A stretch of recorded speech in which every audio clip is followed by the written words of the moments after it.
Chris Brogan is the CEO of Owner Media Group, which provides skills for today's entrepreneurs. He is a speaker and consultant who has worked with some big-name companies like Disney, Coke, Google, Microsoft, Cisco, and Sony USA, to name a few. Yet he has plenty of time to help others through education and tools to make businesses thrive and to help you get what you want. He's a New York Times best-selling author of 9 books, the most recent one being called Find Your Writing Voice. And he's joining me today to help people figure out how to get started in podcasting and video. Chris, it's great to have you. Thanks for joining me today. My utter pleasure. Thanks for having me.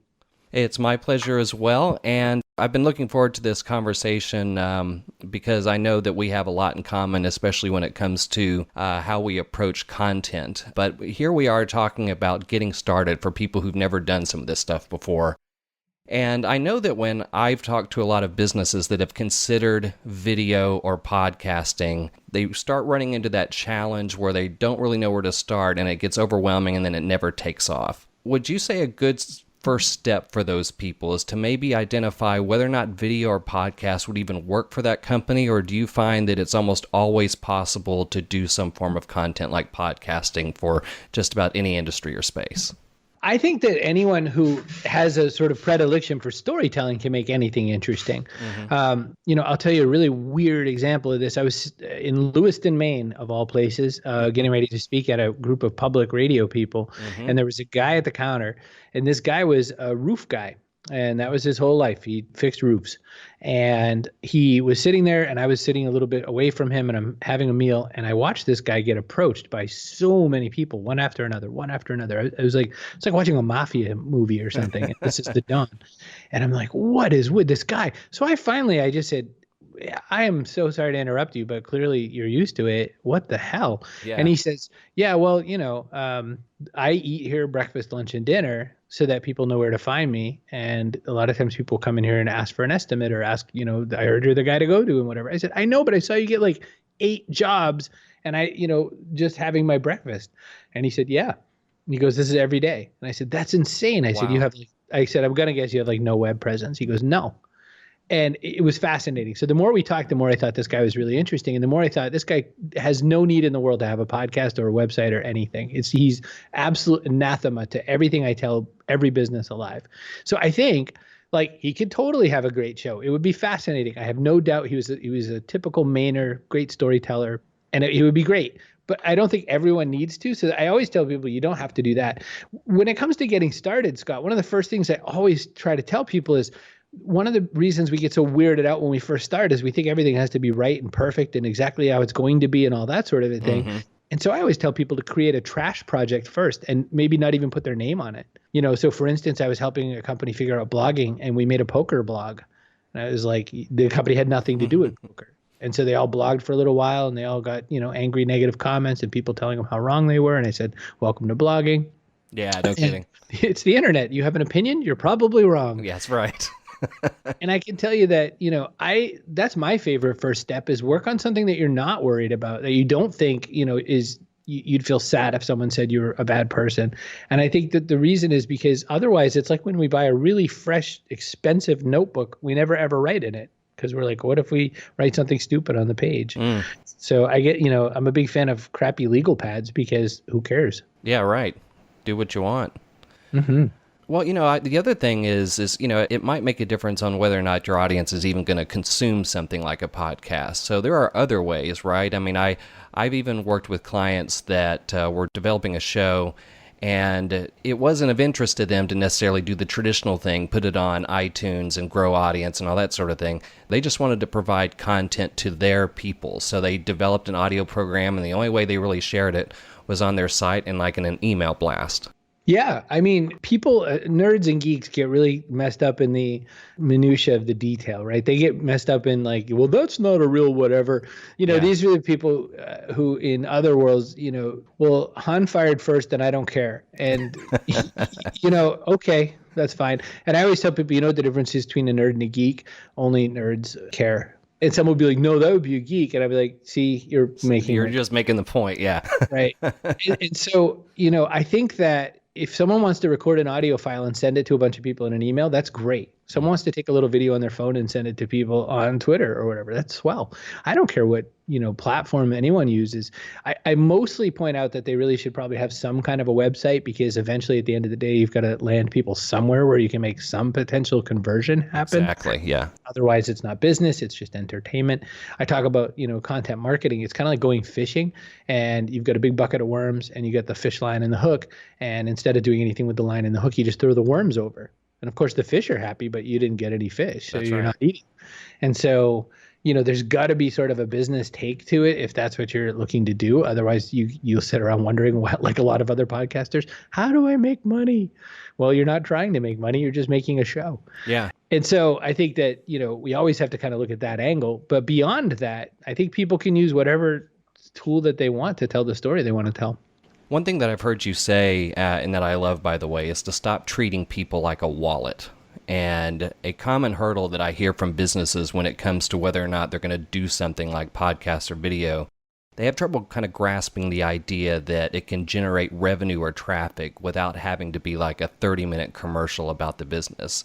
What do you say to businesses that struggle with this concept, that they can generate good content that makes people interested in what they do and can eventually lead to business without having to make a 30-minute podcast, a 30-minute promotion about what they do and what they're selling? There are so many great examples of it out here. So the first thing I try to do is I show people this and I say, hey, look what this is. This is not a 30-minute commercial or whatever. And at the same time, by the way, there's lots of examples of people thwarting that advice and saying, nope, here's our commercial. I think, for instance, the people who make the purple mattress, my children are obsessed with the purple mattress, which is they do the egg test. They show Goldilocks in their little ad, and she takes a bunch of eggs and puts them all over the top of this mattress. And then she takes a huge glass, I don't know what you call, like a big plate that covers the same size as the mattress. Yeah. And she drops it on top of the eggs. And of course, the eggs don't break. And then you go, whoa, that must be some mattress. And they explain why this is germane to you. And not just a weird stunt. And it's a really fun commercial, though. The fact she's dressed like Goldilocks, the fact that, there's a lot of whimsy in it, and the fact that, you get to watch her try to crush some eggs and not crush them. And, it's got all these things that like a YouTube generation is going to want to see. And it is totally an ad. So first off, I don't ever tell people that you can't do ads. You would just have to be incredibly good at them. If you're Dollar Shave Club, for instance, or whatever, for the average bear or for someone selling something that's not as fun to talk about, then you've really got to try to build some sort of relationship and be there before the sale. A lot of us, the other thing is that maybe we're not buying something at a certain moment, or maybe we're the kind of person who's an enthusiast in a space. I'm looking over at a bicycle over here, and I was thinking, people who are like cyclists, they're always looking for this accessory or that accessory, but maybe not always a new bike. So if I'm the Trek Bike podcast, I'm going to be great for newcomers to biking, for people wondering how to fit themselves to the right bike. And I could always appeal to the 101 kind of crowd, like the people just getting in. But it would be really hard to keep kind of an ongoing purchased person in that show. So I might need a separate one that talks about cool bike routes or fun things to do with a bike, or cool biking outings and stuff like that, which would not be ads. There would just be ways to use the product. And I think that's probably the best advice I could give for those kinds of things. Well, and I think that's the important thing to maybe keep in mind when it comes to the audience. When it comes to what should be in the content, would you say that maybe one of the most important things, obviously, to gauge is what the audience comes away with? Like whether or not they've learned something or come away with something? Yeah. I mean, what do you want them to feel? What do you want them to do next? How do you want them to connect with you thereafter, and what are you serving them? The shows that I've done, I'm almost always doing some kind of informational type show, and I really just want people to have different perspectives and ideas that they might not normally be exposed to. So guys like former Navy SEALs and whatever, and I think that's fun, to get connected to people that they don't normally have a chance to hear from, or hear business ideas that they wouldn't otherwise hear. But that's, kind of how I sell what I sell. I think that in any case, you got to try to figure out what your buyer might possibly ever want to do, in and around what you sell.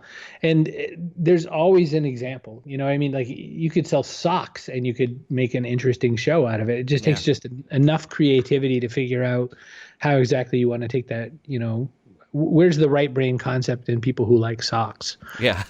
Maybe sock puppets or something. You just got to visualize it. Exactly. One of the misconceptions that can trip people up with a new blogging initiative even is the idea that it always has to be like this long, in-depth, inverted pyramid journalistic narrative, when it really doesn't. Sometimes less can be better. And I've always told people that can be true with a podcast episode, right? I mean, it doesn't have to be that 30-minute, really involved, full-blown show. It can really be something as short as 10 minutes, and you can come away with something valuable.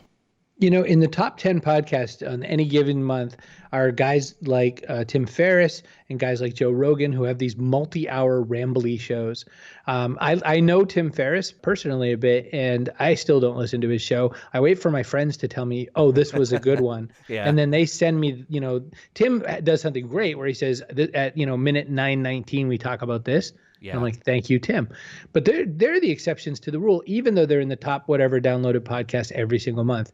My show is less than 20 minutes. Mm-hmm. I make it so that if you're commuting any kind of a distance, you might need 2 or 3 episodes to make it worth it for you. I think that most of us are leaning towards brevity more often than not. And I think that most of us feel a little overwhelmed and over-harried, and we don't necessarily want large amounts of content to consume. And when it comes to reading and blogging, the U.S. Department of Labor and Statistics put out something that says that the typical American, at least, consumes only 19 minutes of text a day. Yeah, I saw that too. Across everything, though. That's blogs, newspapers, emails, text messages to the missus.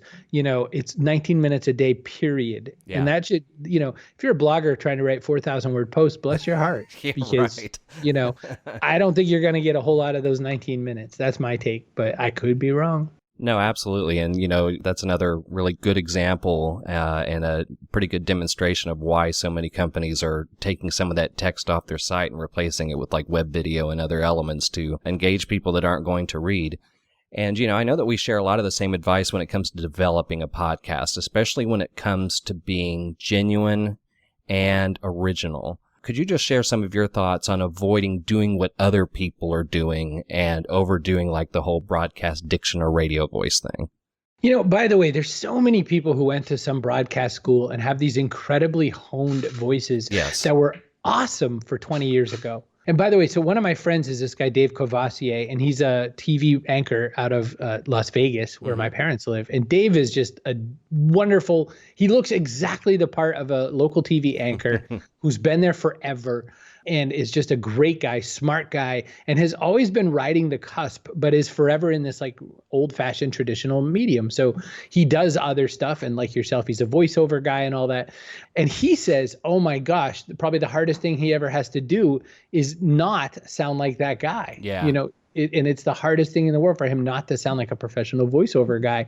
And so I love it. I for that very reason, I love it. Like, I think it's so fun that, this is his lot in life is to sound that way.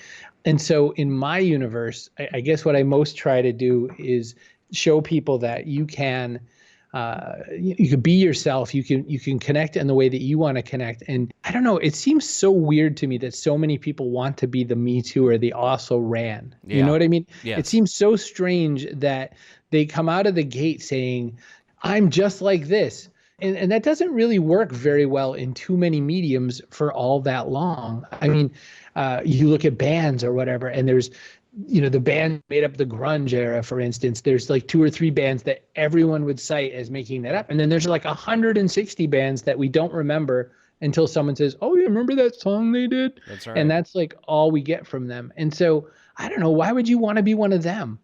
There's always some way to put your take on something. There's always some way to make something really yours. And I guess, I don't know, I just don't see any great value in trying out the other method. And so I'm always trying to show people that however weird or different or unique you are, even if you had hiccups for 6 years and you wanted to be a podcaster, great, be the hiccuping podcaster. I think it'd be great. Yeah.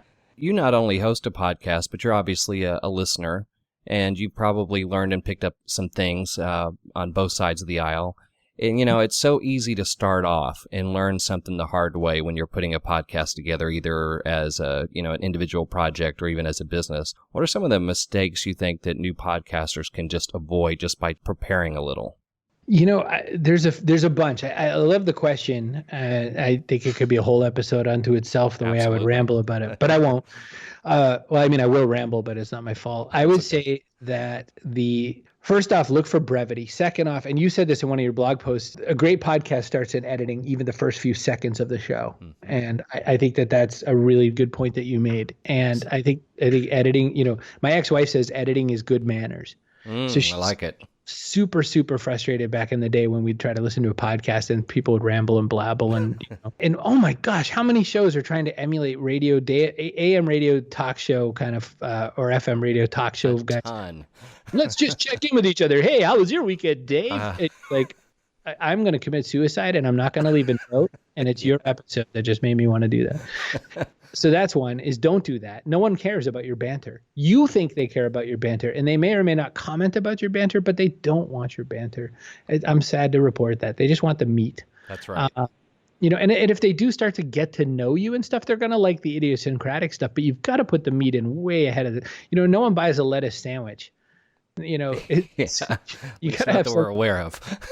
Well, I guess vegans, but but who asked them? Yeah. The other thing is, brevity. The other thing is try not to get all the same old guests. And that includes me. Yeah. Like, my God, I'm on everybody's podcast, Scott. I'm a has-been. I'm no Charles Grodin. So I think that you really got to work at, finding better guests than me. And when I say that, find weird, different people. Find, your own Dave Courvoisier, find somebody who's just not the typical guest, because you're going to get great answers out of them. The other thing, and this one, oh my gosh, I was so the opposite of this. I used to listen to public radio a ton. And there was this guy, Christopher Lydon, who interrupted his guests all the time. And I was like, oh my God, just let him finish. And then I realized he was right and everybody's wrong. If you let somebody just keep going, they're going to keep going and they could be horrible. If they're not making points, then move them to a point. I would say that is an imperative of hosts, because hosts are so polite. You're great. Hosts are so polite that they accidentally let their guests ramble into absentia. Yeah. And I just think that, there's no listener going, I can't wait to hear this overly rambly story keep going. That's very true. So there's that. And then finally, I guess try to look for questions that are not the typical question if you're going to do an interview show. Oh my gosh, when did you start? I was born a poor black child. Like nobody likes stories in the beginning. That's why stories start in the middle, in media res. Star Wars starts with a shootout. That's right. It does not start with Luke on a planet looking forlorn. That's right. That would be the most boring ass movie in the world if we started with Luke out there waiting for the evaporator to finish. Yeah. It starts with a shootout because we're like, what's happening? And all we have to know is that the guys in white who can't shoot anything are going to be followed up by a wheezy, aspirating asthma guy who could choke people. That's right. And that's all we need to know. And two smart-ass robots are going to land on a planet. Everything got better from there. So your show has to start like that. So I love to ask questions that make no sense to a guest and just start with them on their back foot, because that way you get a really different show than everybody else's. Absolutely. The thing that would drive me nuts is, we've all heard the interviews that at least the first 4 out of 5 questions start with the words, what was it like? What was it like to do this? What was it like to be involved in this? There's just not a lot there, because then you're like, well, it was fun. Or it was I know. What are they not going to say? I was just thinking, there's a news story about the 73-year-old guy who is fishing in New South Wales, which is kind of over in Australia somewhere, and a great white shark jumped into his boat. And so one way to talk about it, and a little rowboat, like this is not a big boat. Jaws comes to mind. We're going to need a bigger boat. The first question you might ask is, what was it like when a shark jumped into your boat? Well, I'll tell you what it's like. You probably pee yourself. Yeah. I'm going to go with that. And then you scream and say a lot of words you've never said before. And you probably frantically just hit the thing. But I guess my question would be like, were you thinking you were going to die? Yeah. Sharks are not exactly friendly. How did you get them back out of the boat? Or did you? It just seems to me there's so many better places to start. And your question about what was it like? The only way I'd ever want to hear a question like that is if you turned it on its side or something like that. Well, you just started experimenting some with video blogging yourself. What have you picked up on? What have you learned that might help someone else that's looking into testing that out maybe in the next week or so? Yeah, well, YouTube reports that people consume over 1 billion hours of video a day. Mm-hmm. So you get 19 minutes of text across all platforms, or 1 billion hours of YouTube. I think I'm going to try to put some YouTube in the water. And that's what I learned. But what I also learned is that one of the things you have to start to get away from is talking head video. because that's what we're all going to make when we start. We're going to put the camera towards our face. We're going to look at the camera if we're good instead of looking at ourselves on the screen. Huge pet peeve. And, we're going to just start talking the way we talk to our podcast or to our blog or to whoever. And that's always, start there. That's a great place to start. And then learn about something called B-roll. Then learn about what can you cut into the video to make it look like something's going on. Make some motion happen. So my video blog is boring and it's me just walking around talking. But the way I do it is, for one thing, I'm walking around talking. So I add motion, even if it doesn't really make sense. Yeah, so I'm like going down to the car, going down to the gym, whatever I'm doing, I'm moving. So it seems like the way a friend would talk to a friend, because we're like in the middle of something. We're in a transition. And then I just sort of throw some footage from whatever's been going on around it.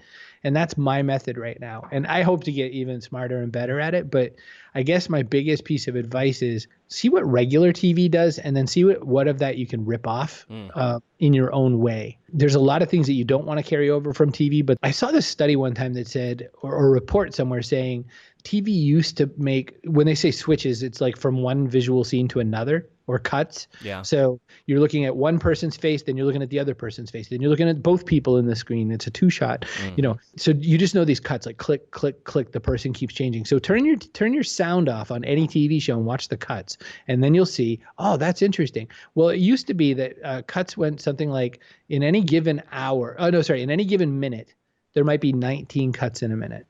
And now in modern viewing, a lot of footage is 60 cuts in a minute, 1 a second. Wow. And that is insane to think about. Our eye goes click, click, click, click, click, click once a second because, our attention span is dwindling. Our interest is dwindling. So even if you watch The Real Housewives of Schenectady or whatever, I don't have TV, so I can't tell you. But if you watch the show like that, in hotels, I watch things like Cops or Ugly Foods or whatever with Andrew Zimmern and the Travel Channel thing, Bizarre Foods or something. Look at how many cuts there are. Well, then look at your crappy YouTube video and go, oh, I should probably make more cuts. Yeah. And that's advice because our eyeball wants that now. And we're not, if you're not getting that, then you're going to, wander. And so I'm always looking at that. I'm looking at how can I make something a little bit more visually stimulating for my viewer. And when it comes to a company looking to put some video in, obviously one of the things that they've probably heard that it helps do is personalize a brand. And I think that's one of the reasons why, obviously, the first thing to think of is to put yourself on camera. They're just going to have to be a little more, I guess, creative with what's happening on screen. But it really can help do things like personalize your brand, give you a little more of a trust factor, because you're no longer just this maybe a logo with a description. You've actually got real people that you're actually seeing that are a part of that organization or that brand. Absolutely. And I mean, it's so funny. One of the first things I always want to tell companies, especially if they make something, is everyone loves behind the scenes. Everyone loves it. Everyone wants to see how something's made. It's fascinating to me. So I immediately, when you were talking about this, I thought about, I wonder what my friends at Dogfish Head Brewery do. And Sam Calagione is a character. And if you're lucky enough to have a CEO who's a character, then you're set. He should be a TV actor if he wasn't running a brewery. And Sam loves beer and like the science of beer in a way that like it's very clear that this man does not just, do this kind of a thing, for money. Yeah. He loves beer. He loves talking about, well, I got these hops in Ethiopia and it was on this side of the street because there wasn't as much sun as that side. It's crazy how he talks about it.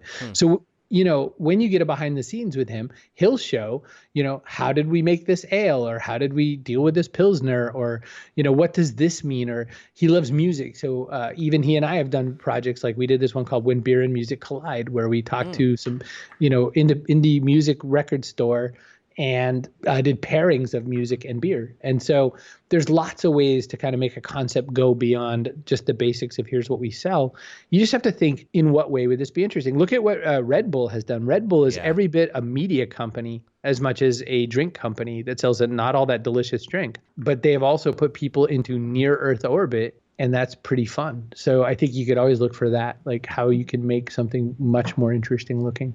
All right, so let's say that people have heard our discussion today. They're going to dive into video and or podcasts. I think that probably one of the last things that we can touch on that's helpful to people is the expectation level. Obviously, they need to put this content out regularly, but most people are just not going to be instant successes. It's more of a marathon than a sprint.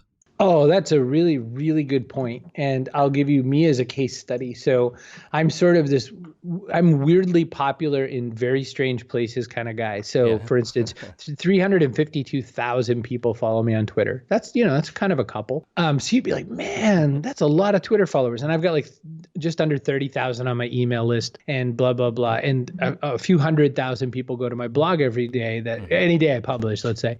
So man, I should be getting billions of views or billions of downloads of my audio podcast or whatever. Nope. My last video that I put up still has only 216 views, and I published it a week ago. Yeah. 216 views. That's nothing. And, over time, I'm collecting more and more views and I'm getting more and more people to pay attention. But, oh my gosh, what a slow move it is. Yeah. And so that said, don't expect a lot of people. Don't worry, though. It doesn't mean that they're not seeing it. It doesn't mean that, you're not getting some kind of a connection. Every time I do something in a different medium than text, I get an email from someone saying, oh, I'd forgotten about you. Then I saw the video blog. Then I went to check out what you were doing. Oh, man, I love it. And then they get back into me. And that's a guy who has a huge following in textual substances, but not so much in audio or video. They watch a video blog or listen to a podcast and they go, oh, Chris Brogan, I remember him. Yeah. And there they come back. So that's what you're aiming for. Well, and you offer several resources for businesses and individuals on your website. Is content strategy a big part of what you offer in your courses and the resources you have there? Yes. Insofar as, most anytime I tell anybody about marketing or sales or business, one of the most important points I tell people and companies is that they are also a media company. No matter what they think they are also a media company. And I'm always pointing that out. And I wish it were different. But there's really kind of no one that wouldn't benefit from this. And I'm always amazed. I had a guy come to my house. His company's called Junk Wizard. I don't even know if that's like an affiliate name or something. Like maybe there's millions of these, but he's my local Junk Wizard. Okay. And I thought, man, this guy could do such a cool show on what's the weird stuff he takes away. Absolutely. Kind of like Hoarders After the Fact or something. If that guy just had a video camera and just said, man, look at this weird thing. He never has to say who it's from. Yeah. The other person doesn't have to feel embarrassed, but he could be like, look at this weird thing I'm taking to the dump. And I would watch that show ceaselessly. I think it would be so fun. And so I guess I'm always thinking, that would get that guy more business though. Because when someone had that need, they'd be like, oh my gosh, I'll just call the Junk Wizard. Yeah. I think everyone can benefit from that. So yes, content is always in the belly or at least at the sideline of whatever I want people to do. Well, and finally, you're a best-selling author. You have 9 books, and I understand you're working on a 10th book. Are you able to talk at all of what you're working on for your 10th book?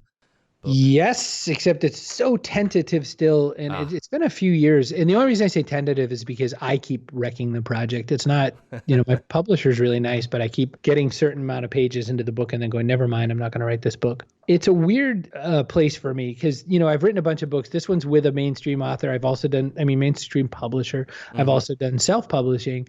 And so when I self-publish, it's a lot easier because, I don't need to worry, is anyone going to like it? It doesn't matter. Like if I stick something up on Amazon and 5 people buy it, I'm like, hey, cool. It works. My mom and 4 people really love this. And so I'm okay with that. But when I do it for a publisher, and if I want it to be like a mainstream book, I really want like a buy. I want somebody to be like, I need this.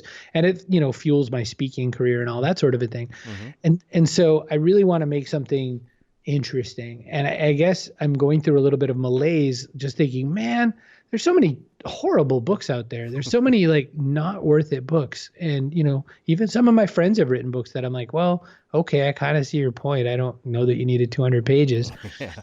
And so I'm in this weird place with my own book where I'm just like really criticizing it. So right now the idea tentatively is the database of one.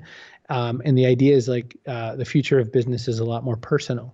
And the idea is all of this artificial intelligence stuff, all of this chatbot stuff, all of this mechanized and automation stuff is great if only we use it to point towards making better human connection and human interaction. Because there's no buyer out there going, I would love to be treated more like a number. I'm forever looking for how can I help a company take these new technologies that they really want to use to drive better human interaction. And so that's at the heart of the book is, how do I make interesting transactions transpire between businesses and the companies and the customers that they hope to earn.